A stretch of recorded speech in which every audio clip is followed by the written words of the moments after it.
이슈 털어주는 남자 김종배입니다.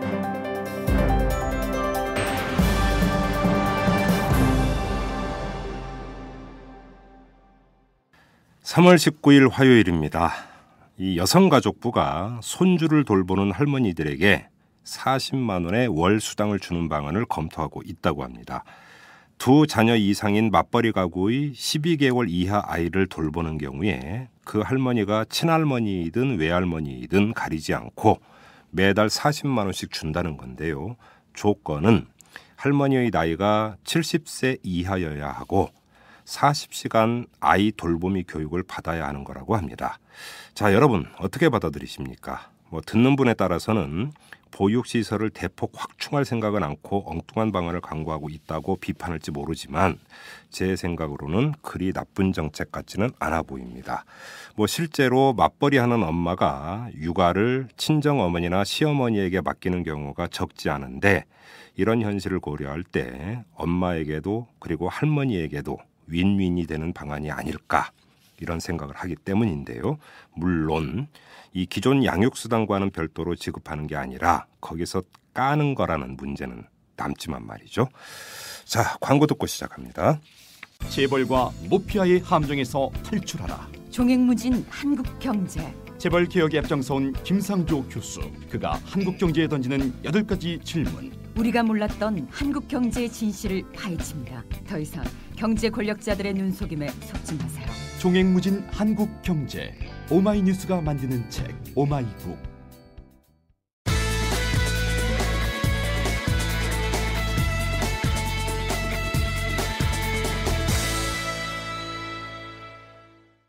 네, 지난해 12월 대선 이후로 이 휴직에 들어갔던 정치권이 다시 들썩이고 있습니다. 오는 4월에 실시되는 국회의원 보궐선거 때문인데요.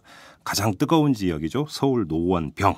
여기에 지금 안철수 전 서울대 원장이 출마를 함으로써 또 그 과정에서 여러 가지 논란이 있었기 때문에 상당히 지금 관심 지역으로 그다음에 뜨거운 지역으로 부상을 하고 있는데요. 바로 이곳을 누비고 계시는 후보 한 분을 오늘 저희 이탈남에서 모셨습니다. 여러분들이 아마 뉴스를 통해서 익히 접하셨을 거라고 생각을 하는데 진보정의당의 김지선 후보이십니다. 여러분들 다 아시죠? 노회찬 대표의 부인 되시는 예. 김지선 후보를 모셨습니다. 안녕하세요. 예, 안녕하세요. 김지선입니다. 정치활동은 이번이 처음이시죠? 예, 처음입니다. 그러면 하루 지금 스케줄이 어떻게 됩니까? 지하철역에서 악수하고 막 그건 이러십니까? 오늘부터 악수하는 거 오늘부터 했습니다. 그래요? 예, 악수 예. 몇 번이나 하셨어요? 그거 모르겠습니다. 너무 많이 했어요. 손 안 아프세요? 손 아픕니다. 이게 박근혜 대통령도 악수하다가 손이 아파서 왼쪽으로 하고 예, 막 이런 거 나오는데 아직은 그런 정도는 저는 아닙니다. 그렇게 악수를 해본 적이 없어서 모르겠는데 진짜 많이 아파요? 작년에 선거 때도 했습니다. 예, 그렇겠네요. 예. 그래요? 예, 근데 이렇게 좀 아픕니다. 이렇게 악수하는 시민들의 손길이 어떻게 따뜻한 것 같습니까? 따뜻합니다. 진짜로요? 예, 진짜로요. 아전 인수 아닙니까? 예, 아닙니다. 그래요? 예.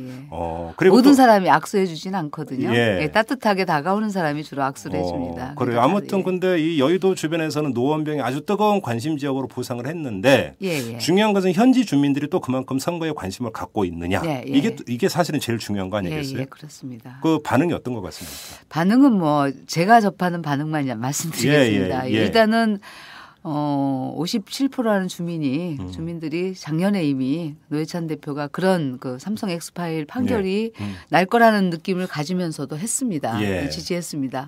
그런데 이번에 선거가 어쨌든 이렇게 판결이 나면서 굉장히 아쉬워하십니다. 그리고 만나면 이건 참 세상이 어떻게 거꾸로 가지 않냐. 그리고 내가 고생이 많겠다. 이런 말씀 많이 해주시고 따뜻하게 대해 주십니다. 그래서 저는 주민들의 그런 마음을 믿고 열심히 하고 있습니다. 그런데 지금 관건은 투표율이라고 지금 전망하는 사람들이 상당히 많아요. 예. 이제 보궐선거가 하는 특성이 있잖아요. 투표율이 한 30-40%밖에 안 되는. 그렇죠. 그런데 어떻게 전망하세요? 솔직히? 예. 솔직히 아니니까 희망 말고 전망. 예, 저도 그렇게밖에 되지 않겠나 생각하는데요. 예. 안철수 이제 후보님께서 나오셨기 때문에 조금은 이전에 보궐선거보다는 조금 더 투표율이 높을 것 같다라는 생각을 하고 있습니다. 그래요? 예. 제가 투표율을 여쭤본 이유가 바로 거기에 있는 건데 그 단도직입으로 한번 여쭤보겠습니다. 김지선 후보님 완주하시는 거죠? 네, 저는 완주할 생각입니다. 완주하시는 거죠? 네. 당에 예. 또 입장이 있지 않습니까? 네네네. 예, 저는 또 당원이고 그래서 당의 최종적 결정을 이제 상황에 따라서 당이 어떤 결정을 내릴지는 잘 모르겠습니다만 네. 저는 완주할 의사는 있습니다. 그런데 당에서 그러면 그 나중에 이래서 중도에 다시 다른 결정을 내릴 여지도 있다는 말씀이십니까? 그거는 지금 연대라는 거는 단일화라는 그렇죠, 얘기 아닙니까? 그렇죠. 단일화는 좀 많은 국민들이 걱정을 하고 계십니다. 네. 단일화 안 되면 이제 어부지로 넘어가는 거 그렇죠. 아닌가 예, 걱정을 예. 하고 계시고 예. 그런 또 마음을 잘 알고 있습니다. 근데 이미 이제 단일화는 상대 후보가 있어야 하는 것인데 그렇죠. 예. 어쨌든 안철수 후보님께서 이제 공학적 단일화는 없다 이렇게 말씀하셨기 때문에 그렇죠. 단일화를 지금 어떻게 전망하기가 어렵습니다. 예. 그럼 그래서 안철수 이제 후보라고 부르죠. 예, 안철수 예. 후보 같은 경우는 이제 공학적 단일화는 없다고 했으니까 예. 막후에서 만나가지고 뭐 이제 다시 조정을 하는 이런 과정을 거치지 않겠다라는 뜻으로 해석을 한다면 예. 그러면 협상을 통한 단일화 여지는 거의 없다고 봐야 되는 것 아니겠어요? 지금 현재는 그렇습니다. 예. 왜냐하면 단일화는 대상이 있는 건데 예.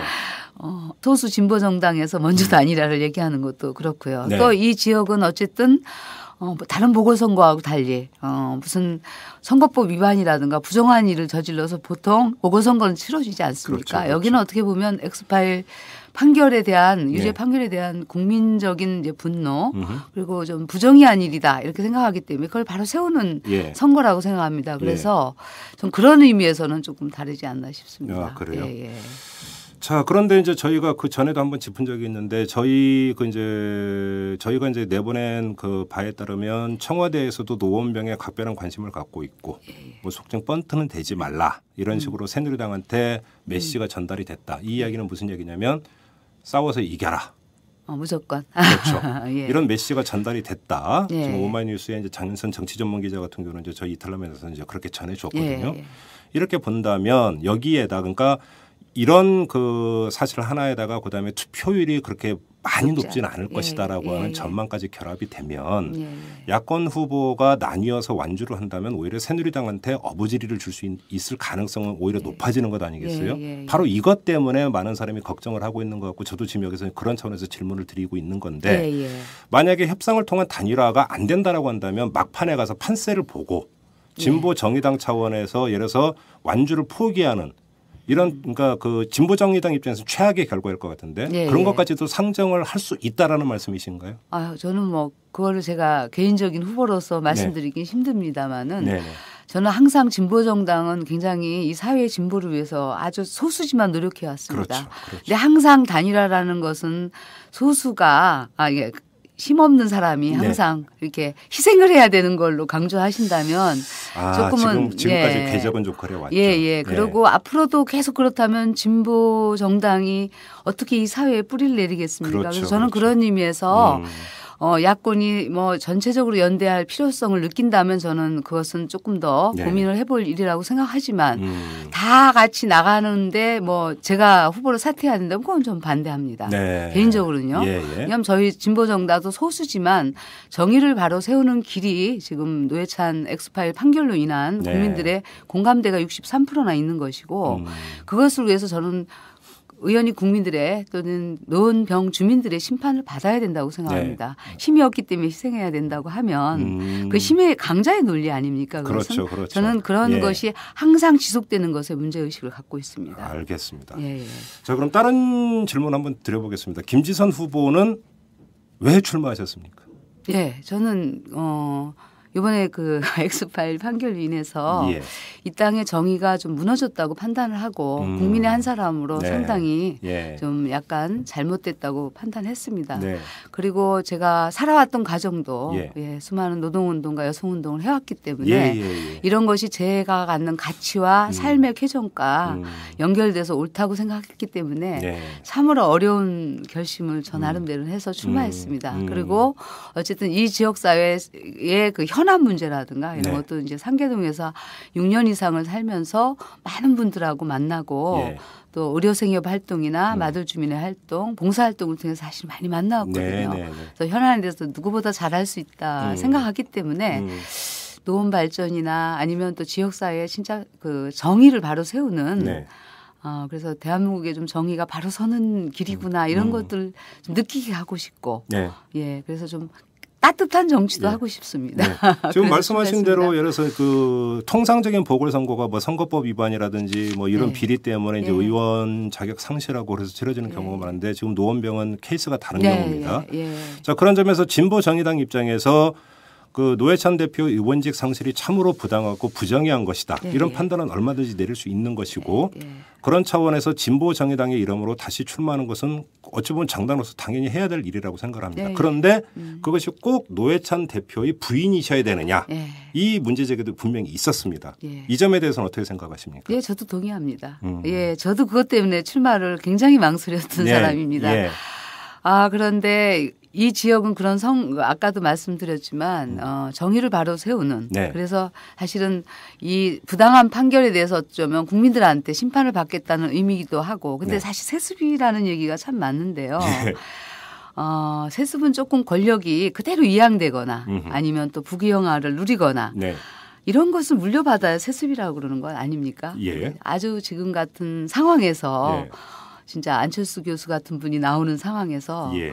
노회찬 씨가 나한테 물려줄 것이 뭐 있습니까? 사실은 예. 참 어려운 선거를 제가 접하게 되는 건데 그래서 출마했습니다. 사실은. 그래요? 예, 이 어려운 상황에서 이걸 누가 막아낼 수 있을까 예. 이런 고민을 했고요. 예. 그래서 당에서 계속 제가 고사했지만 당에서는 경쟁력으로 보자. 당신이 경쟁력이 제일 여러 가지 판단해 볼 때 있다. 그래서 당에서 최고위원회와 전국위원회 결정을 거쳐서 제가 이제 출마를 수락했습니다. 처음에는 계속 예. 고사하셨죠? 예, 고사했습니다. 계속 고사하다가 결국은 마음을 바꾼 결정적인 계기는 뭐였습니까? 결정적인 계기는 아까 정의를 바로 세우는 것이고요.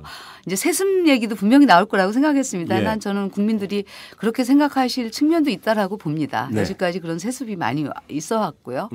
근데 저는 노회찬 씨한테 계승받은 건 있습니다. 세습이라고 할 거 아니라. 네. 이 삼성 엑스파일을 끊임없이 밝혀서 국민들한테 알 권리와 이제 거대 재벌과 권력이 유착하는 것을 네. 국민들한테 알리고자 했던 그 정치 예. 그런 것은 제가 세습 받았다고 생각하고 예. 예 그리고 그런 계승이나 세습은 많이 할수록 사회가 좋아지는 거 아닙니까? 예. 저는 그런 점은 계승하고 예. 있다고 생각합니다. 그리고 예. 그런 정치를 하고 싶습니다. 김지선 후보께서는 얼마 전에 또 다른 인터뷰에서 나는 대리 출마가 아니다. 예, 아닙니다. 라고 분명히 말씀을 예, 하셨어요. 예. 그러니까 예.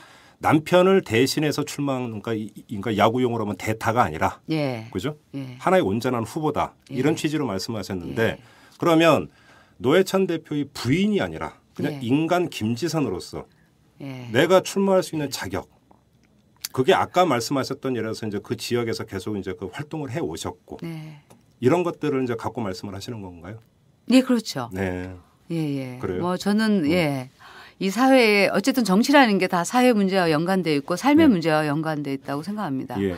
예, 저는 뭐 어렸을 때부터 16살에 공장 노동자가 돼서 사실 19살 때부터 이제 그 참혹한 현실을 극복하기 위해서 네. 노동운동을 시작했습니다. 네. 그 뒤로도 여성운동도 꾸준히 해왔고요. 네, 많이 예, 그런 알려진 사실대로. 예. 그리고 수많은 이제 그 고난을 당하면서도 지역 사회에서 또 지역의 여성들이나 또 이제 서민들의 약자들을 위한 지역 공동체 문화라든가 그분들의 또 삶의 문제에 접근하고 그들과 함께하기 위해서 의료 생협이나 이런 예. 활동들을 열심히 해왔습니다. 예. 봉사 활동도 많이 해왔고요. 예. 그럼 정치가 어떤 사람만 된다는 법은 있습니까? 그건 아니지 없죠. 않습니까? 나이 요건에 대고 그죠? 예, 저희가 아직 피선거권만 갖고 가난하고 있으면 좀 못 아무나 할수 배웠지만 있죠. 예. 그런 사람들도 정치를 해야 되고 또 가난하고 많은 부분이 서민들 입장에 서 있는 분들이 정치하는 속에 많이 들어와서 네. 그분들을 대변할 수 있을 때 좀 올바른 정치가 되지 않을까 저는 생각합니다. 예, 그래요. 근데 지금까지는 자평이십니다. 예, 그러면 자평입니다. 자, 그러면 자, 나는 대리 출마가 아니라 온전한 하나의 독립된 출마다. 독립 예. 출마다. 예, 이렇게 예. 한번 용어를 해보죠. 예. 자, 그러면 노원병 지역 주민들도 그렇게 바라봐 주고 계십니까? 그렇게 안 보는 분들도 있을 것 같은데요. 안 보는 분도 계시죠. 그죠. 예, 그리고 예. 이제 우리나라 정서가 예. 반반입니다. 대리 출마 세습이라고 보는 분도 계실 테고요. 어떤 분들은 또 아유 남편이 그렇게 어려움을 당해서 예. 당신이 나가는 게 더 낫겠다고. 예. 그러니까 이제 이심전심 이제 불쌍한 마음이나 또는 당연히 또 남편이 당했을 때 오는 이런 게 있을 거라고 생각하는데 저는 뭐 남편을 동지로 알고 네. 그동안 운동하면서 많이 해왔기 때문에 예. 동지로서 마음이 강합니다. 아, 그래서 부인이 아니라 동지다. 예. 그 중요한 말씀이시네요. 예. 저는 왜 그러냐면 그동안 노동운동을 하면서 남편을 만났을 때 이 남편이 이 정도의 남자라면 내가 계속 사회활동을 하고 한 길을 걸어갈 수 있겠구나. 그래서 남편을 택했습니다. 예. 사실 그렇습니다. 그래서 계속 운동하면서도 저도 사회활동을 놓치지 않고 해왔고요. 그렇죠. 예. 그런 의미에서 남편의 그 아픔 이런 것들을 제가 온몸으로 받고 왔고요.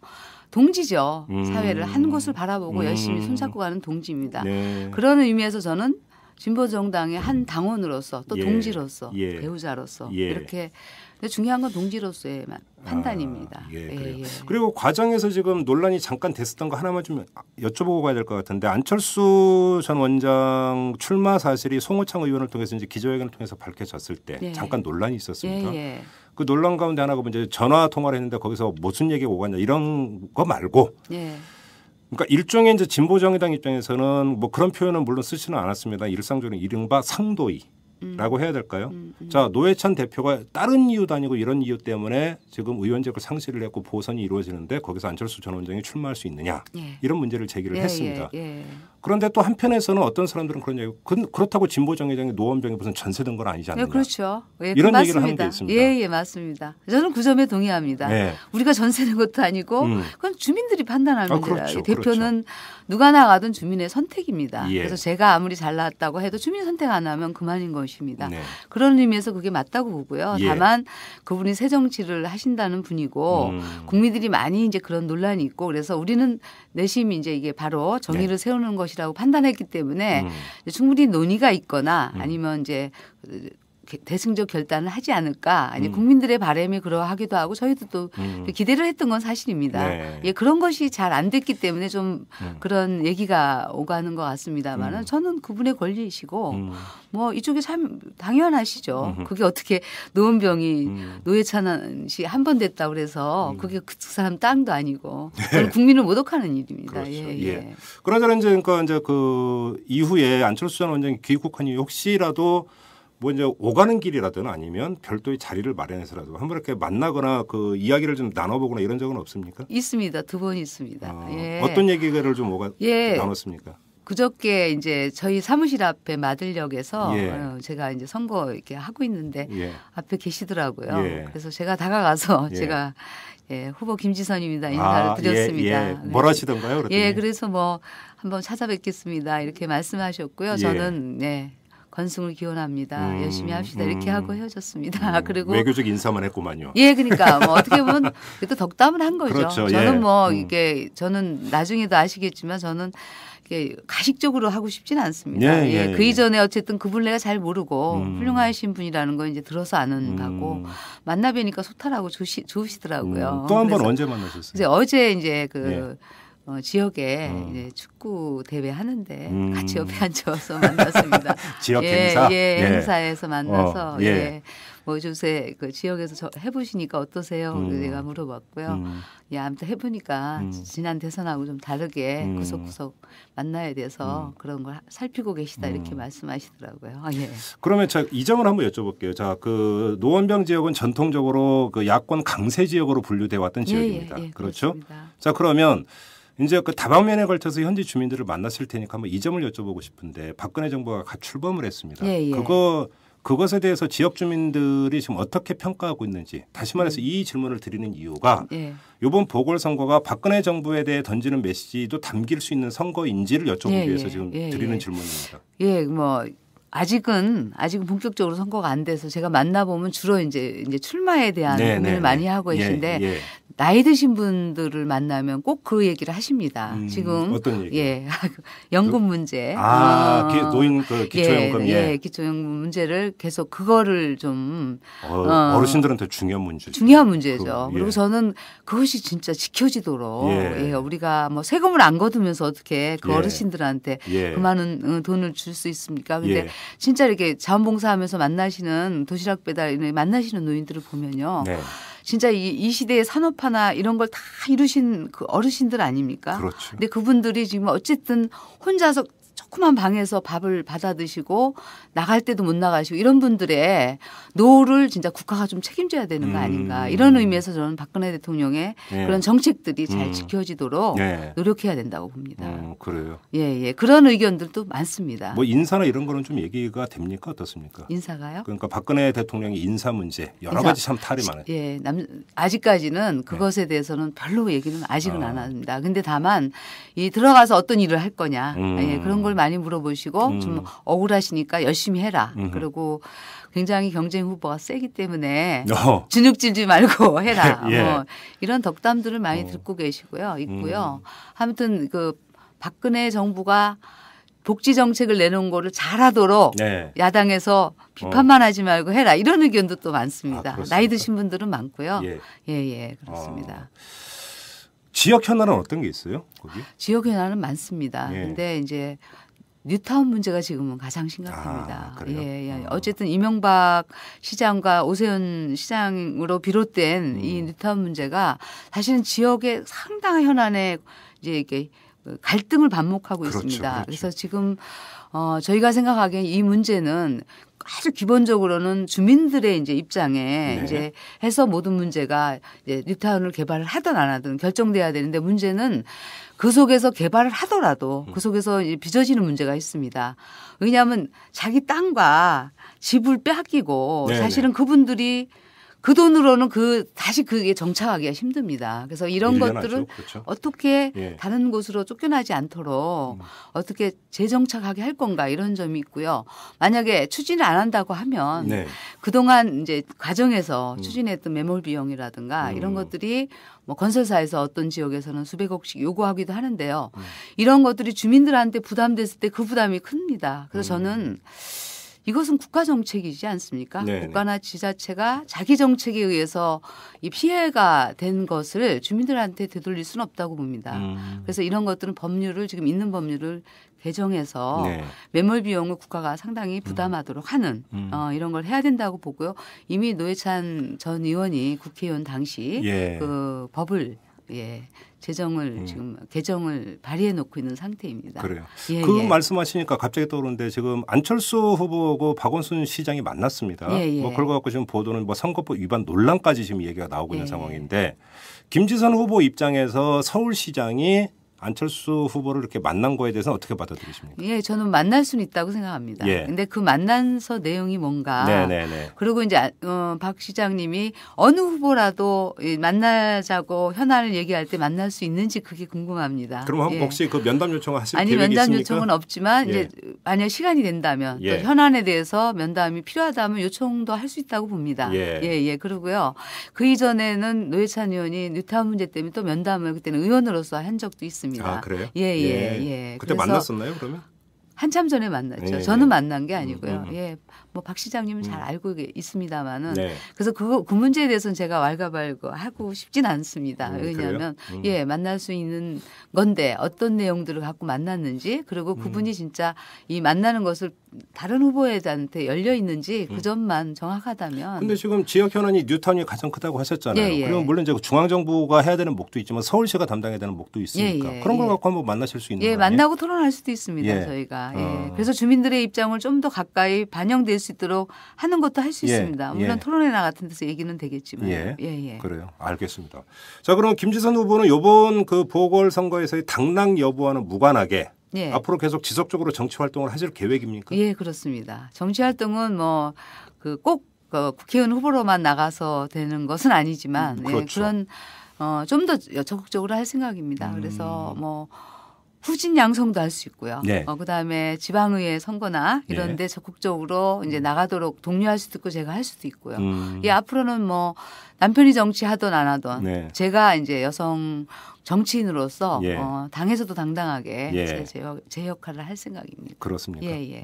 그러니까 대리 출마가 아니다라고 하는 것과 지금 그 말씀이 일맥상통하는 거예요? 예. 조금은 그렇죠. 고민을 많이 했습니다. 그 점 때문에. 한 번 하고 그만두려면 예. 그만두고 정치를 안 한다면 그렇게 보일 수 있는 요소가 그렇죠. 더 있다. 그런데 대타로 결국은 최종적으로 그렇게 돼버리죠. 그래서 제 인생에 이제 지금부터 목표는 좀 조금 더 지금 시민사회운동이 정치활동이 아닌 것은 아닙니다. 그렇지만 직접 정치는 아니기 때문에 직업 정치가 아니더라도 생활 정치라든지 예, 생활 정치라고 하죠. 근데 직접 뛰어드는 그래서 정치를 직업으로서 하는 정치가 아니기 때문에 이제는 제가 그런 직업으로 하는 정치에 또 관심을 갖고 그쪽에도 적극적으로 하겠습니다. 아, 그렇습니까? 알겠습니다. 그 노회찬 대표께서는 그럼 이제 선거 참모이십니까? 지금은 참모 역할 조금 하고요. 왜 그러냐면 조금밖에 안 합니까? 선거법으로 모든 게 묶여 있습니다. 아, 그런가요? 예, 그래서 얼마 전에 그냥 지역에 지나 둘이 이렇게 걸어가고 인사하는데 선거법 위반될 수 있다. 그래갖고 선거법 피선거법까지 완전히 박탈되는 정도가 아니라 선거 활동을 아예 할 수가 없습니다. 옆에 같이도 못 다니게 합니다. 그래서 그래서 저는 이제 직계 존비속만 하게 돼 있는데 저는 유일하게 이제 아이가 없다 보니까 저만 하게 돼 있습니다. 그래서 외로우시겠다, 힘드시겠다. 저 그런 점이 좀 외롭습니다. 그래서 조금 당을 믿고 하죠. 그래서 근데 좀 아무튼 제가 여기서 열심히 하고 있는데 다른 분들은 가족이 여럿이가 하고 있다고 생각하면 조금 오기도 생기고 더 열심히 뛰어야 되겠다 이런 생각도 인해 전술에서 밀리시는군요. 예, 밀리시죠. 그런 면에서 밀리죠. 근데 다른 측면에서는 또 강할 수도 있으니까. 근데 이제 많이 이제 그 노회찬 대표께서는 많이 이제 정치 경험도 갖고 계시고 선거 경험도 여러 차례 있으시니까 그럼 뭐 옆에서 조언은 이제 많이 해주죠. 많이 해주죠. 그러니까 가장 경계해야 될 걸 뭘로 꼽으십니까? 아니에요. 그런 경계해야 될 것보다 대려 이제 이런 데 나갈 때 나는 어떻게 해야 되는지 뭘 하십니까? 그러면 그냥 있는 그대로 솔직하게 얘기하되 말하다 잘못했을 때 그냥 미안하다고 내가 처음이라 잘못한다 이렇게 사실대로 얘기하는 게 좋지 당황하면 안 된다. 뭐 이런 얘기를 주로 해 주십니다. 사적인 영역을 좀 잠깐만 들어갈게요. 노회찬 대표께서는 자타 공인하는 비호의 그러니까 거의 천재 아니십니까? 예, 그죠? 그렇다고 얘기들 하시네요. 근데 우리 그럼 김지선 후보하고 그렇게 일상 대화를 하실 때도 그런 어법을 쓰십니까? 아유, 전혀 안 그렇습니다. 전형적인 이제 뭐 경상도 사람들이 말이 없잖아요. 예, 그거 비슷합니다, 집에서는. 그럼 내다. 밥도 자자 이겁니까? 그 정도는 아니지만 아주 중요한 문제 얘기할 때는 좀 논의를 하는데 그렇지 않으면 뭐 그렇게 평소 좀 사적이 좀 똑똑한 편입니다. 그래요? 좀 수줍어하는 편입니다.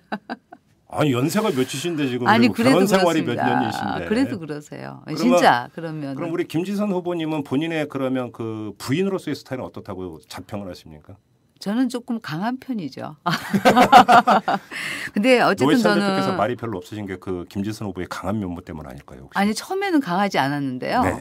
같이 살면서 보니까 제가 강하지 않으면 못 버티겠더라고요. 무슨 말씀인지 알겠다. 그냥 결혼하자마자 얼마 안 돼서 3년 동안 감옥에 갔고요. 그렇죠. 그리고 나와서도 진보정당 그때부터 진보정당에 매진하는데 뭐 이게 삶이라는 게 사생활이 없는 거예요. 그렇죠. 그런데 내가 만약에 자꾸 인간적인 접근을 하게 되면 남편도 힘들어지고 저도 힘들어질 것 같아서 저도 좀 어떻게 보면 강하게 사회운동을 더 적극적으로 했습니다. 그러면서 어떻게 보면 단련된 측면도 있습니다. 그렇죠. 무슨 말씀인지 좀 이해를 할 것 같아요. 그러나 진짜 꼭 여쭙고 싶었던 부분이 있는데 그 엑스파일 사건에서 이제 대법원에서 최종적으로 판결이 나오던 날 물론 어느 정도는 아마 좀 사실은 언론에서 예측을 했었습니다. 옳고 그름을 떠나서 자 노회찬 대표께서는 그걸 어떻게 받아들이셨습니까? 그러니까 공식적인 무대 위에서의 모습이 아니라 집에서의 모습을 한번 여쭤보는 겁니다. 집에서 말을 거의 안 합니다. 그래요? 그거는 지금만 어려웠던 게 아니지 않습니까? 그렇죠. 지난번에도 어렵고 그 다음에도 수없이 어려운 일이 많았습니다. 근데 침묵하고 있습니다. 거의. 그래요? 그리고 이제 조금 그것이 해결되고 나면 얘기를 합니다. 그러니까 자기가 그만큼 고민이 많은 거를 이제 보이고 싶지 않은 것도 있겠죠. 그리고 저희는 벌써 이런 일이 있으면 서로 조금 양해를 하고 그냥 밥 먹고 이러면서 오히려 대화에 안 올리는군요. 대화에 안 올리고 시간을 서로 갖습니다. 갖고 조금 풀어지면 당신 힘들었겠다 이렇게 얘기하고 제가 포옹 정도는 합니다. 그렇지만 그 얘기를 다루는 것 자체가 힘들 것 같아서. 하긴 그럴 수도 있어요. 그런데 뭐 제가 볼 때는 제가 힘들지 겉으로 보기에는 그럼 김지선 후보는 어떻게 받아들이셨어요? 저는 판결? 굉장히 당연히 이렇게 될 거라고 저는 생각했습니다. 판결이 그렇게 나올 거라고. 왜냐하면 이명박 정권과 이어지는 박근혜 정부로 될 거라고 이제 보기 때문에 이게 뭐 좋은 판결이 되리라는 전망은 별로 못했습니다. 그렇지만 여야가 합의해서 예. 그 법이 불합리하다고 생각해서 이미 법 개정을 바로 앞두고 있기 때문에 예. 입법부가 지금 제안을 한 거 아닙니까? 네네네. 그러면 조금 판결을 좀 미뤄줄 줄 알았습니다. 그러면 저절로 무죄가 되는 것이 아니라 거기에 근거해서 다시 재판결을 받아보자는 의미였는데 그것이 안 되면서 저는 안 될 수 있겠구나 생각을 했습니다. 예. 예, 그래서 저는 좀 담담하게 받아주신 편이셨어요? 예, 저는 그거는 좀 담담하지만 그렇지만 또 충격이 있더군요. 그렇죠. 그래서 예. 하루 정도는 좀 먹먹하고 이 세상이 왜 이렇게 거꾸로 갈까 막 이런 아쉬움. 그리고 이건 정의가 좀 여태까지 우리가 열심히 살아왔던 것이 이것밖에 안 되는 거 이런 좀 아쉬움이 예. 그러면서 이제 노회찬 남편에 대한 좀 안타까움과 좀 위로해주고 싶은 네, 그런 마음이 좀 들었습니다. 알겠습니다.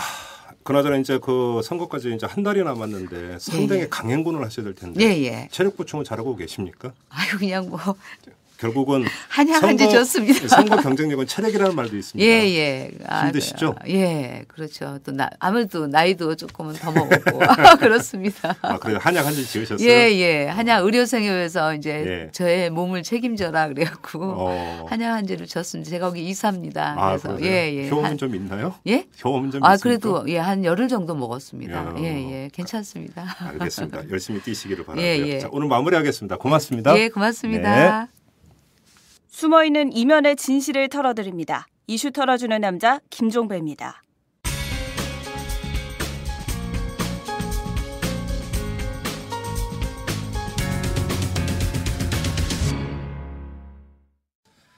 네, 매주 화요일에 보내드리는 코너죠. 황상민의 그는 왜?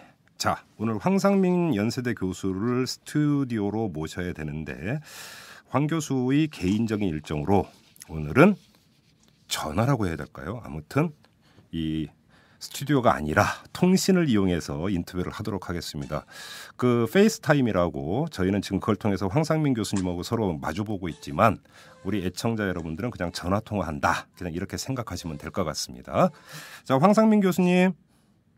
네, 안녕하세요. 예, 안녕하세요.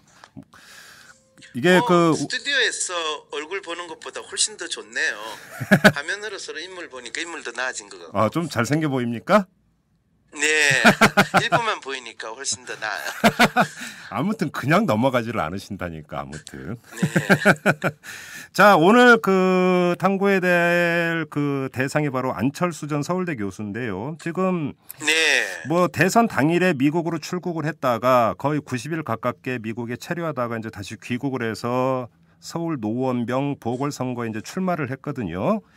그런데 그분은 왜 국회의원 되시겠다고 나서신 거예요? 뭐 여러 가지 이야기를 이제 안철수 전 교수 측에서는 이제 하는데 뭐 좀 이제 새로운 그 뭔가를 시도를 해봐야 되는데 그렇기 위해서는 수도권에서 이렇게 일단 그 출사표를 던지는 게 좋지 않겠느냐 일단 이런 취지로 설명을 하고 있더라고요. 근데 그게 새롭지가 않고 상당히 진부한 것 같은데 왜 그 질문을 그분한테 안 하셨대요? 모르죠. 뭐 저 기자회견장에 저는 없었으니까. 근데 이제 지금 뭐 기자들의 촉각은 뭐 이제 그 과정 뭐 교수님께서도 쭉 이제 뉴스를 보셨을 테니까 이제 그 노회찬 진보정의당 대표 그러니까 진보정의당 쪽하고의 관계 이런데 이제 그 처음 이제 논란부터 시작이 됐으니까. 그렇죠. 예, 초점은 거기에 가 있었죠. 언론 보도는 사실은.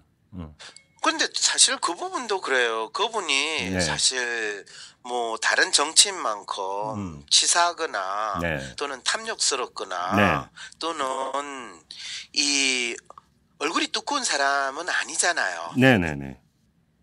그래서 우리가 뭐 어디 밑에서는 뭐 신발끈도 매지 말라 이런 이야기를 듣고 또 이분도 상당히 나름대로 선비적인 그런 풍모를 보이시는 분인데 왜 그 노원병 그게 국회의원 누가 뭐 엑스파일 문제와 관련해 가지고 억울하게 국회의원 박탈당한 그 지역구라며요. 예, 노회찬 진보정의당 대표죠. 였죠.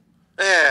그런 억울한 일을 당한 사람 지역구에 가가지고 내가 국회의원 되겠다라고 이야기하면 진짜 나무 집에 이 먹을 거 없는 집에 가가지고 남아있는 쪽밖에 바뀌겠다는 그 느낌을 대중들에게 주지 않을까요? 왜 어쩌다가 그분이 그런 상황까지 됐어요? 지금 국민들 입장에서 안철수 씨가 왜 미국에 있을까 귀국하기를 바라고 또 그분이 새로운 정치를 해줬으면 또는 새로운 정치를 하는 데 있어 불쏘시개 역할을 해줬으면 하는 기대는 상당히 크거든요. 네네네. 그리고 그럴 때 이제 국민이 기대하는 새로운 정치라는 것은 기성 정치권과 다른 가치를 내세우고 이념이 아니에요. 이건 진보다 보수다가 아니라 진짜 우리 국민들이 지향하고 싶은 또는 국민들을 통합할 수 있는 가치가 무엇이고 또 이 나라에서 왜 새로운 정치가 필요한가에 대해서 국민들하고 공감하고 설득하는 그런 작업이 필요하거든요. 그렇죠. 당연하죠. 예. 꼭 당연하다고 생각하시죠? 아, 그럼요. 당연히 해야죠, 그거는. 그러면요, 이분은요. 한국에 다시 돌아왔으면서 당신이 국회의원 선거에 나가겠다.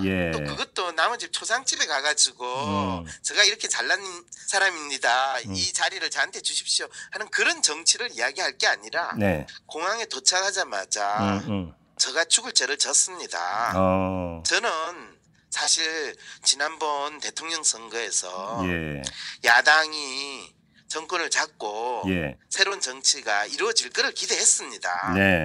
그런 저희 기대가 너무나 낙관적이었고 아니했다라는 사실을 깨달았습니다. 그래서 지금 공항에 이제 도착을 하면서 이제부터는 진짜 저에게 12척의 배도 남아있지 않은 2척의 배도 없는 그런 이수신 장군의 심정으로 제가 이제 죽기를 각오하고 대한민국 정치 변화에 저 한 목숨을 바치겠습니다라는 이야기를 해야지 그게 국민이 안철수를 통해 가지고 기대하는 새 정치에 대한 조금의 의미가 있는 거지. 지금 이 인간은 자기가 지금 국회의원 되려고 지금 정치하겠다는 겁니까? 이 상황을 만드는 게 말이 됩니까? 그래요. 그러니까 오히려 그런 메시지를 이제 국민들한테 던지고 거기서 다시 이제 국민들이 안철수 전 교수를 통해서 그 하고자 했던 어떤 새 정치 이런 가치를 다시 확립하고 다시 확인하는 과정이 필요했다 이런 말씀이신 거죠?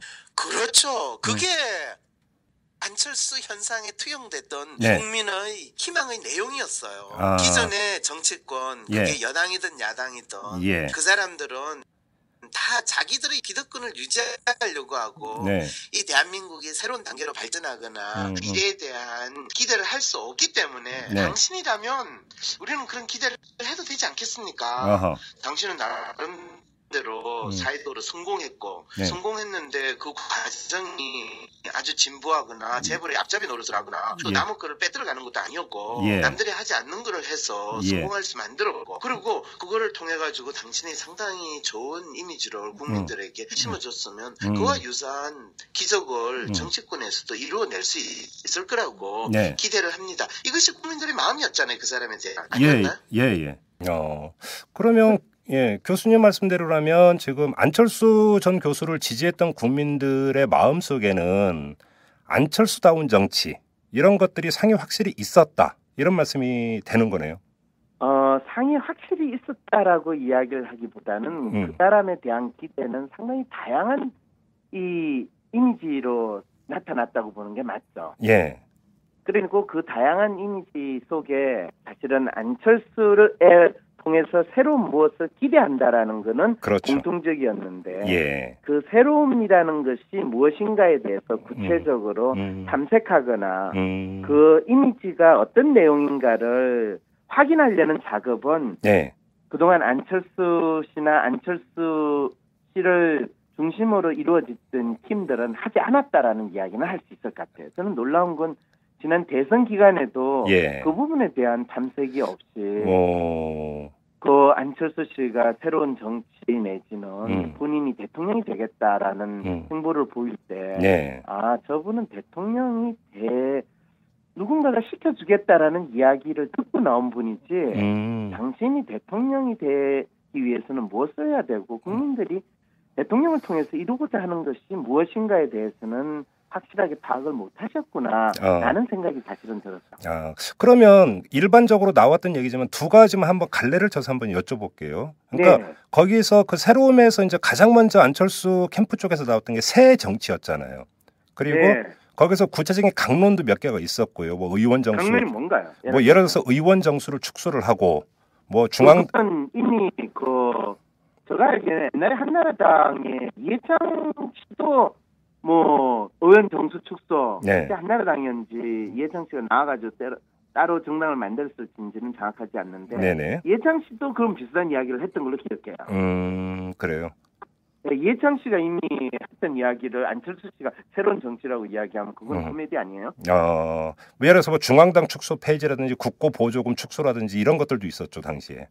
그것도 이전에 뭐 정치 개혁이나 이야기할 때 항상 나오던 이야기지 않았나요? 예. 자, 그러면 또 하나의 갈래. 자, 그 교수님께서는 대학에 계시니까 그 어떤 분보다 이제 20대하고 접촉면이 넓지 않습니까? 그런데 그렇게 사람들이 생각하죠. 네. 그런데 사실 지난 대선 기간에 그 안철수 전 교수에 대한 가장 강력한 지지 그룹은 20대였단 말이죠. 그런데 그렇죠. 예, 여론조사상으로는 그렇게 나타났으니까. 그렇게 나타났죠. 20대가 그런데 왜 안철수에 대해서 그렇게 강력하게 지지했는가에 대해서는 정확하게 파악이 안 된 것도 제가 언급을 할게요. 예, 바로 그 지점 때문에 제가 한번 이런 질문을 드려볼게요. 뭐냐면 어떤 사람들은 그렇게 얘기를 해요. 그러니까 이것이 20대 같은 경우 안철수 전 교수를 좋아했던 이유가 워너비. 그러니까 이 사람이 나의 롤 모델이고 닮고 싶다. 그렇죠. 예. 그런 측면에서 보면 20대가 안철수의 무엇을 가장 닮고 싶었을까요? 아무래도 지금 그 안철수 전 교수는 성공한 사람 아니겠습니까? 그 성공 모드. 그 성공한 거를 더 구체적으로 이야기해 보세요. 안철수 교수의 성공이라고 하는 것은 결국은 안철수 연구소를 일궜고 거기서 또 이제 부를 그러니까 일궜고 한 바로 이런 부분 아닐까요? 안철수 연구소가 뭐 일궜다는 게 구멍가게 수준으로 일궜다고 그러면 그렇죠. 아무도 그 사람을 성공했다고 생각 안 하겠죠. 야, 물론이죠. 예. 소위 말해서 상장을 해가지고 주식 가격이 뭐 안철수 씨가 개인적으로 소유한 주식 가격이 4천억이 된다. 사실은 4천억 수준으로 올라가게 된 것도 그 사람이 정치적으로 중요한 인물이 될 것이다라는 그것 때문에 주식 가격이 만원 수준에서 뭐 거의 10만 원 수준으로 폭등한 거로 인해 가지고 이루어진 일이라는 것까지도 저희가 꼭 지적은 하고 싶네요. 예. 그렇지만은 어쨌든 뭐 정치로 나오기 전에도 그분은 적어도 1년에 배당을 몇십억 이상씩 받고 가장 뭐 적게 평가를 해도 그 주식 가치가 뭐 1,000억 수준은 된다라는 거를 누구나 다 알고 있었으니까 그것만 보더라도 성공한 기업인 으로 20대에게 뚜렷하게 부각이 된 거는 사실이죠.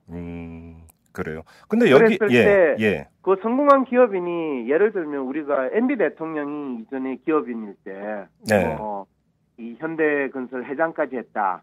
그럴 때 그 사람을 성공한 기업인으로 상당히 이 넥타이 부대들한테는 그랬죠. 일반 뭐 직장인들에게는 선망의 대상이 됐던 것도 마찬가지예요. 그런 측면에서 보면 크게 뭐 다른 내용은 아니다라는 걸 알 수 있고 거기에 이제 20대들에게는 안철수 씨가 TV에 몇 번 나오면서 어떻게 보면 가장 이 순수하고 착하고 또 가장 이 꿈을 이룬 사람의 전형적인 모습으로 비춰진 부분도 크고요. 그다음에 심지어는 교과서에도 안철수에 대한 이야기가 있잖아요. 그렇죠. 그것은 사실 노무현 정권 시절에 만들어진 일종의 그 누구예요? 황우석 서울대 교수. 그분은 다 전 서울대 교수네요. 그렇게 해서 만들어진 일종의 우상화되는 인물과 동일한 과정을 거친 인물이라는 거죠.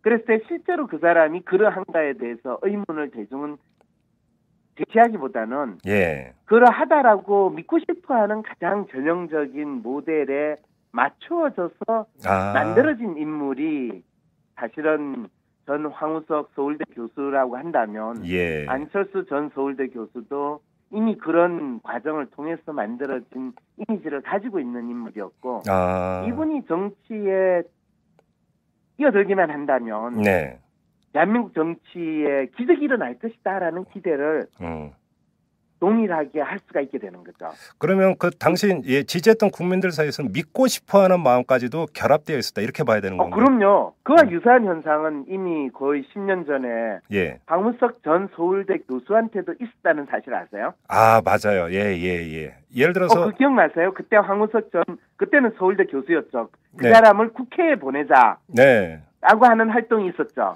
그리고 사실 PD수첩에서 황우석 교수의 논문 조작 사실이 공개가 됐을 때 또 강력한 대중적인 저항도 있었거든요. 사실은 과정에서. 그럼요. 예. 그리고 실제로 더 놀라운 사실은요. 예. 국회에 보내자라고 할 때요. 네. 모든 사람들이 그리고 특정한 정당에서 그 사람한테 비례대표로 국회의원을 시킬 준비까지 다 돼 있었어요. 네. 그런데 왜 국회의원을 못했냐면요. 예. 재미있는 게 황우석 전 서울대 교수가 국회를 가가지고 정치인이 돼서 대한민국을 발전시키는 것보다 그 당시에 그분이 한다고 하는 줄기세포 그것을 해서 노벨상을 받으면 그것이 더 대한민국의 국익에 도움이 되지 않겠는가. 아하. 나는 상반된 입장에서 논란을 있다가 예. 결국에는 황우석 전 당시 서울대 교수는 과학자의 길을 가야 된다라는 메시지가 정당성을 더 획득했기 때문에 아하. 그 사람이 국회를 가고 싶은 마음이 상당히 있었음에도 불구하고 없는 모습을 보여야 했어요. 그러면 왜 안철수 전 교수는 정치인의 길에 대해서 국민들이 그것을 받아들이고 또 지지를 했을까요? 그럼 황우석 길과 달랐던 이유는 어디에 있었던 걸까요? 그러면 바로 그 중요한 포인트예요. 네. 황우석 전 서울대 교수와 달리 예. 안철수 전 서울대 교수는 서울대 교수를 할 때 그 예. 사람이 어떤 과학자로서 중요한 연구활동을 하고 있었는지 혹시 알고 계세요? 아니 몰라요. 모르시죠? 예. 그냥 강의하고 있다는 사실만 알고 있지. 강의는 교수면 해야 돼요. 예. 예. 교수라는 타이틀을 얻기 위해서라도 해야 돼요. 유지하기 위해서라도 해야 돼요. 당연하죠, 그거는. 예. 그런데 그분이 혹시 어떤 연구를 하셨는지 알고 계시는 거 없어요? 그분 전 직장은 카이스트였어요. 맞습니다. 카이스트에서 그분이 혹시 연구하신 거 있다는 거 들어보셨어요? 아니요. 없습니다. 안 들어보셨어요? 예. 그리고 서울대에서도 그분이 연구했다는 거 못 들어봤죠? 예, 못 들어봤어요. 예. 그 말은 무슨 뜻일까요? 그러면 안철수 전 교수는 예를 들어서 그 과학자로서, 연구자로서 해서 국가에 도움이 된다라는 부분에 있어서 오히려 국민들한테 어필할 부분이 적었다 이런 말씀이 되는 건가요? 없었다는 거예요. 그분 연구자가 아니었으니까.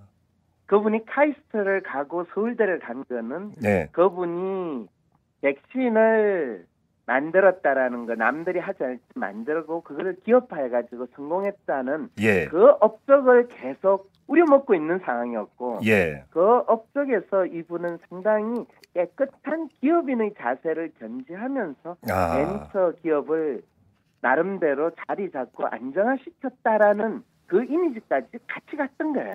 그러니까 간단히 이야기하면 국민들은 황우석 교수는 연구실에 있기를 바랬고 그다음에 그렇죠. 안철수 전 교수는 이미 시장 내지 광장에 나와 있는 사람으로 간주를 했다. 그렇죠.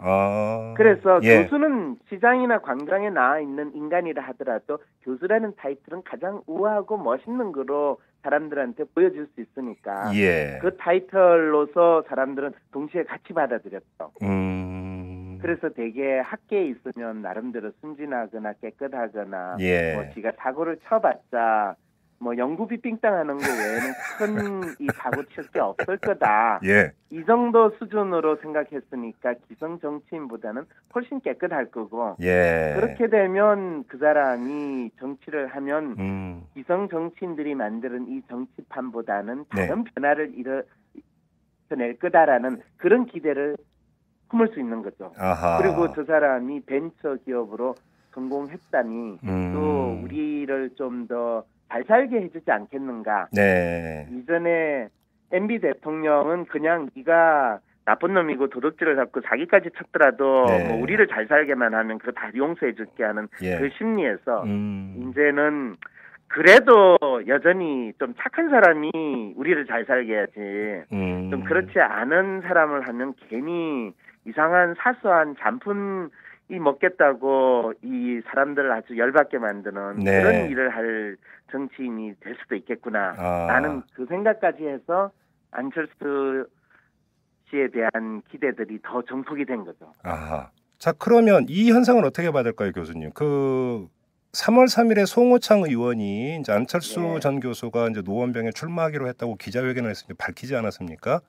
네. 그 뒤에 여러 가지 여론조사가 있었는데 이런 여론조사가 있었단 말이죠. 자, 안철수 신당이 만들어진다면 해놓고 이제 그 지지도를 조사를 했는데 민주당보다 안철수 신당에 대한 지지도가 훨씬 높게 나오는 걸로 이제 그 결과가 이렇게 이제 공표가 됐어요. 그러면 이 현상은 그렇죠. 어떻게 이해를 해야 되는 걸까요? 그 말은 결국에 지금 민주당이라는 정당 자체에 네. 우리가 미래를 걸 수 없다라는 것을 정확하게 알려주는 그 현상이죠. 여당을 믿을 수 없는 건 확실한데 네. 그렇다면 내 마음 어디 붙일 때는 있어야 될 거 아니에요. 네네네. 그런데 대개는 여당이 싫으면 야당에 내 마음이 가야 되는데 그렇죠. 야당을 내 마음을 죽어도 못 줘요. 차라리 야당에 가니 내가 여당에 붙겠다라는 심리예요. 그런데 그 야당이 아닌 다른 정당이 있다니 차라리 그 정당에 내가 주고 마라. 이 마음인 거예요. 그 정당이 뭔지도 모르지만은 지금 있는 민주당보다야 낫겠지. 그러니까 이게 열받는다고 바람 피우는 심리하고 똑같다고 이야기를 할 수 있겠죠. 그런 거로 이해를 해야 됩니까? 그럼 뭐로 이해해야 돼요? 그러면 그 얘기는 거꾸로 이야기하면 안철수 전 교수가 이후에 어떤 행보와 국민들에게 어떤 메시지를 또 던지고 소통하느냐에 따라서 여지가 또 있을 수도 있다라는 해석으로 이어질 수 있는 거 아닙니까? 여지라는 건 어떤 거죠? 그러니까 예를 들어서 예를 들어서 안철수 현상이 처음 발생했을 때만큼은 못 간다 하더라도 아주 강력한 야권의 지도자로서 자신의 정치적, 사회적인 어떤 그 포지셔닝을 확실하게 하는 부분이라든지 이런 쪽으로 여지가 있을 수도 있다고 봐야 되는 것 아니냐라는 거죠. 지난 학기 말고사 시험 잘 못 본 애가 새 학기에 학기 말고사에서 시험 잘 보기를 기대는 할 수 있죠. 저는 선생으로 항상. 네네네. 그런데 지난 학기 시험 못 봐가지고 죽순 애가 새 학기에 잘 보던가요? 근데 정치는 절대평가가 아니라 상대평가인 측면이 있잖아요. 그게 무슨 소리인지 잘 모르겠네요. 그게 이제 좀 전에 있는 여당이 잘 못하기 때문에 그러니까 여당이 잘 못하고 그다음에 민주당은 더 믿을 때가 못 된다라는 그런 심리가 그러니까 그나마 저 애들은 형편이 별 볼 일 없더라도 여기에라도 마음을 기대야 되지 않겠습니까? 그 생각이라는 거죠. 그렇죠. 저는 그런 선택을 현명한 대한민국 국민이 하게 되면 우리나라는 진짜 찌질한 나라가 될 가능성이 높다고 생각을 해요. 그래서 때때로는 이권이나 포기 그리고 차라리 그럴 때는 힘세고 나쁜 놈이 어쩌면 더 나을 수 있다는 판단을 대중은 한다라고 좀 믿어요. 대중은요. 좋은 사람 나쁜 사람 있으면 너 어디 갈래 하면 좋은 사람을 가고 싶어 한다고 이야기해요. 그런데 알고 봤더니 그 좋은 사람이 참 무기력해. 근데 저 나쁜 놈은 참 힘이 세. 그때 어디를 갈게 하면 대중은 아무 이야기를 안 해요. 그런데 몸은 나쁘고 힘센 놈한테 가요. 그렇습니까? 안 그러나요? 만일 그게 사실인지 아닌지 가장 확인할 수 있는 방법은요.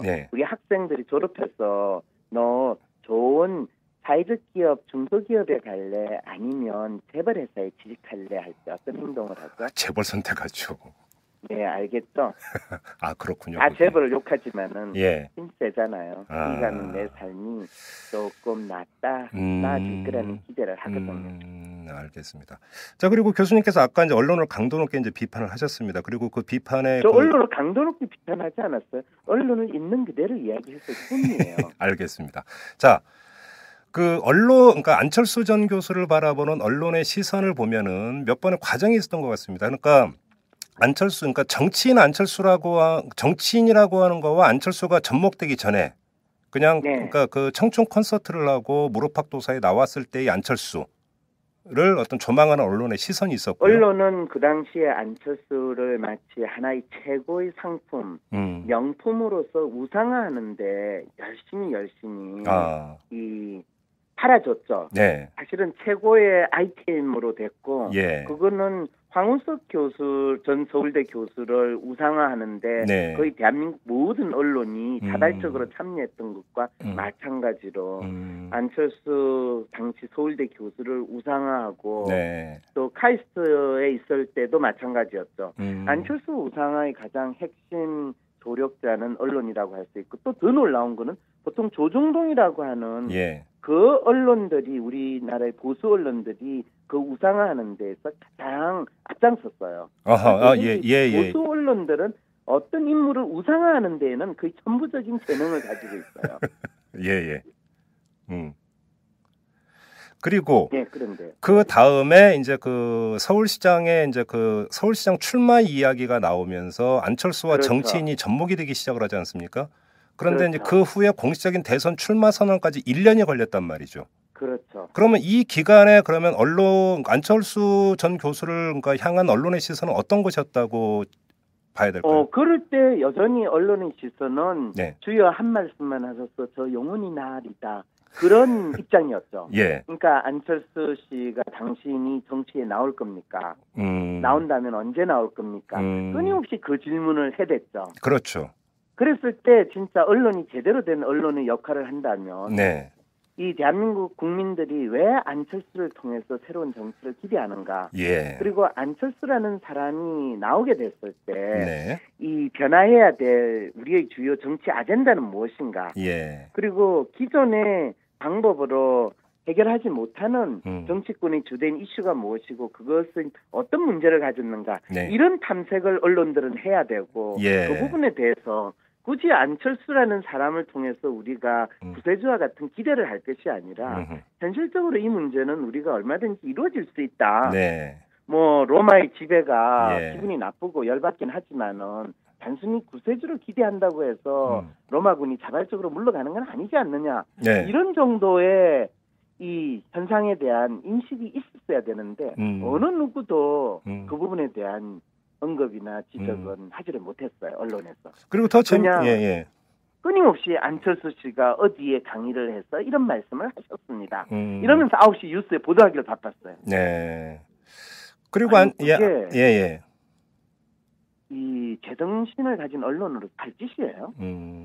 근데 또 재미있는 것이 대선 출마 선언을 한 이후에는 상당한 문제 제기를 했습니다. 그러니까 자, 행정 경험이 없는 사람이 과연 대통령이 된다면, 조직이 없는 사람이 대통령이 된다면, 그렇죠. 이런 그런 문제 제기는 주로 이 기성 언론 중에서요. 네. 특정한 정치 세력을 대변하지만은 예. 겉으로는 안 한다고 주장하는 뭐 소위 말해서 우파의 대변인 뭐 조중동이나 좌파의 대변인 한겨레 경향 이와 같은 언론에서 각각 이제 마치 걱정해주는 척 또는 염려하는 척 또는 이성과 합리를 내세우는 척하면서 사실은 그런 지적을 했죠. 결국은 그 지적이 꼭 틀렸다라고 이야기할 수는 없어요. 그렇지만 이것은 기성의 통념에서 내세울 수 있는 의문이고 지적이죠. 그렇지만 우리 나라와 같은 상황에서 국민들이 기성 정치권의 질서나 또는 기성 정치권에 대한 변화가 아주 강하다고 할 때 사실은 그런 기성 정치 조직이 있느냐 없느냐 그건 중요하지 않거든요. 그리고 뭐 지지 세력이 어떻게 될 거냐라는 거 별로 중요하지 않거든요. 혹시 이태리에서 일어났던 그 파이브 스타 무브먼트라고 들어보신 적 있어요? 거기에서 뭐 그 글릴로라는 그 사람이 했던 활동하고 그것이 안철수 씨가 대한민국에서 혹시 했다면 유사한 변화를 야기할 수도 있다는 그런 생각 혹시 해본 적 없었어요? 거기까지는 저는 생각을 미처 못 해봤어요. 아니 김정배 씨 요즘에 바쁘신 것 같네요. 공부하시는 게 그렇게 적다니. 알겠습니다. 놀랍게도요. 이태리의 그 소위 말하는 한국말로 하면 파이브 스타 무브먼트로 5성 운동이라고 그러던데요. 지난 2월달 이태리 총선에서 100명 이상의 국회의원을 만들어내고 전체 투표 20% 이상을 확보를 했어요. 본인은 나가지도 않았어요. 국회의원 선거에. 그러면서 국회의원 수를 줄이자는 이야기 안 했어요. 처음에 가장 중요하게 내세운 게 뭐냐면 국회의원에 대한 의무적인 헌법 교육과 시험까지 봐야 된다고 그랬어요. 그냥 비례대표제로 이 사기로 국회의원이 되는 일 없게 하고 네. 누구 이름 내세워가지고 난 누구 따라가는데요. 누구 이름만 내세우면 국회의원이 되는 그런 네. 황당한 일 없게 하자. 예. 이태리도 그런 게 있었나 봐요. 그러니까 대한민국 헌법 교육 제대로 하고 그거 시험 제대로 통과 못하는 애는 국회의원 당선되더라도 국회의원 시키지 말자. 그다음에 국회의원 임기는 2번으로 딱 제한하자. 예. 왜? 2번 이상 하면 아무리 훌륭하고 새로운 생각을 가진 정치인이라도 결국에 그 동네에 물이 될 수 있으니까 부신들을 위해서 딱 2번만 하게 하자. 그다음에 뭐 국회의원의 특권 철폐, 연금 포함해가지고 국회의원의 겸직 금지. 네. 지금 정치인 다 욕하는 게 정치인이 정치라는 걸 내세워가지고 다 지 욕심 채운다. 이것 때문에 지금 국민들이 열받는 거잖아요. 네네네. 변호사도 하고 국회의원 하면서 변호사하고 국회의원 하면서 회사 사장도 하고 국회의원 하면서 지 이름 팔아가지고 다른 짓도 하고 얼마나 많아요. 네. 그다음에 전과자들이 국회의원 진출을 한다. 많죠. 예. 많죠. 예.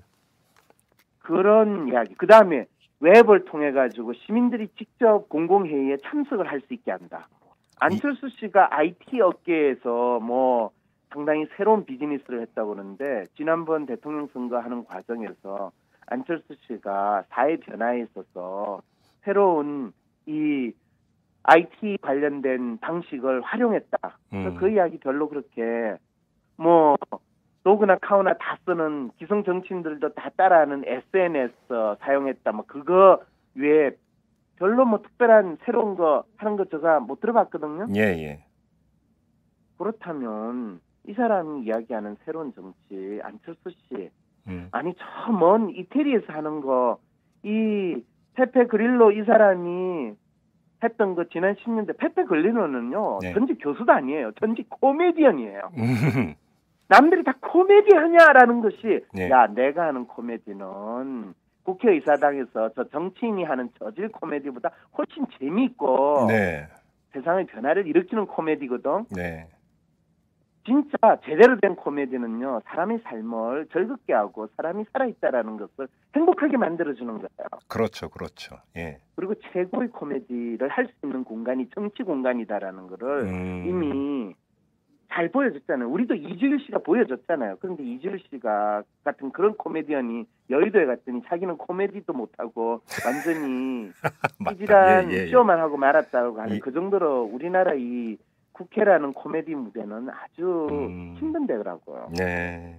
그런데 거기에 가가지고 안철수 씨는 여러분 우리 착하고 바르게 삽시다. 여러분들 저처럼 착하고 바르게 사는 것처럼 모습을 보여주세요. 이렇게 한다고 될 일이에요?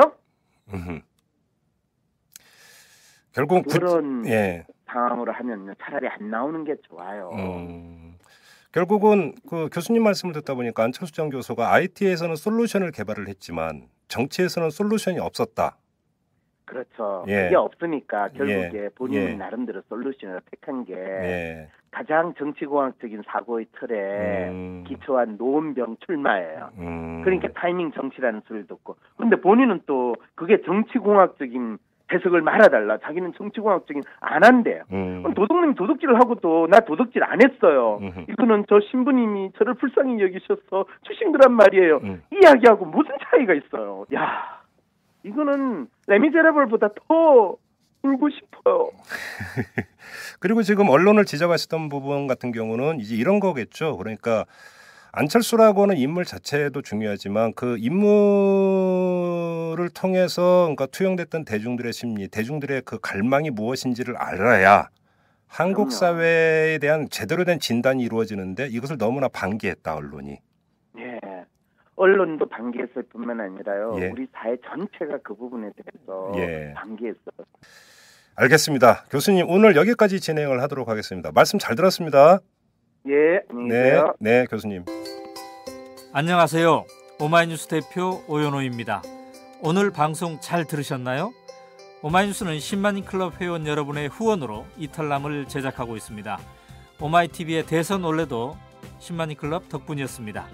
이탈남과 오마이TV 더 열심히 하겠습니다. 여러분이 제작자입니다. 월 10,000원에 참여 10만인 클럽 회원이 되어 주십시오. 오마이뉴스 첫 화면에서 직접 가입하시거나 02-733-5505 내선 274번으로 전화 주시면 담당 직원이 안내해드립니다. 지금 7,500명입니다. 함께해 주십시오. 감사합니다. 네, 오늘 황상민 교수하고 인터뷰 과정에서 이 통화 상태가 그렇게 썩 좋지는 않았습니다. 뭐 중간중간에 잡음이 좀 많이 들어갔는데요. 저희가 편집 과정에서 걸러낸다고 최대한 걸러는 냈지만 그래도 원천적으로 완전히 깨끗한 음질을 보장은 드릴 수가 없습니다. 이 점 여러분들께 양해 부탁드리고 너그럽게 이해해 주시기 바라겠습니다. 자, 이만 마치겠습니다. 지금까지 이탈남 김종배였습니다.